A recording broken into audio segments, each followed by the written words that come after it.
un dessert léger, rapide et esthétique, moi je choisis de préparer des tuiles. Alors, tuiles aux amandes évidemment, mais moi je rajoute un petit peu de pavot. Vous savez, ces graines que l'on trouve dans les pains et dans les pâtisseries orientales. Délicieux. Alors, four moyen, thermostat 6, 180. On a pensé à préparer un beurre noisette. Le beurre noisette, c'est très simple. J'ai mis 100 g de beurre dans une petite poêle. Je l'ai fait fondre. Au bout d'un moment, il va prendre une légère couleur noisette, justement, et le parfum aussi.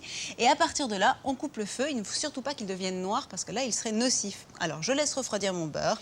Maintenant, je verse 80 g de sucre blanc, à peu près 40 g de farine. Pour les proportions, c'est assez simple, vous pensez, c'est la moitié.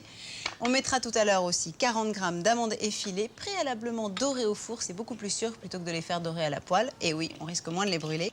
Hop! À ce moment-là, je rajoute les blancs d'œufs. On ne rajoute jamais de jaune dans les tuiles. Je compte 5 blancs d'œufs.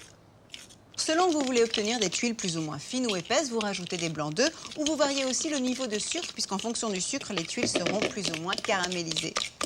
Le pavot, bon là c'est évidemment selon le goût, 2 cuillères à café. Voilà pour la pâte. Et je vais légèrement beurrer ma plaque à pâtisserie, ça c'est très important. Si vous n'en avez pas, c'est pas très grave, une plaque au four couverte de papier sulfurisé et nous y voilà. On a attendu le dernier moment pour rajouter le beurre, de façon à ce qu'il soit le moins chaud possible, évidemment, parce que s'il était brûlant, il aurait tendance à cuire les blancs d'œufs, ce qui n'est pas vraiment le but entre nous. Hop. Et maintenant, on va faire 2 tas, plus ou moins grands, selon la taille des tuiles que vous voulez obtenir. N'oubliez pas, évidemment, qu'elles s'étalent à la cuisson, c'est le principe. On rajoute un petit peu d'amandes effilées. Et la petite surprise du chef, c'est que sous l'effet de la chaleur, le parfum des graines de pavot et des amandes va se développer. Il faut goûter pour savoir soi-même. Alors la cuisson, c'est 8 à 10 minutes à four chaud, 180 degrés. Surveillez-les.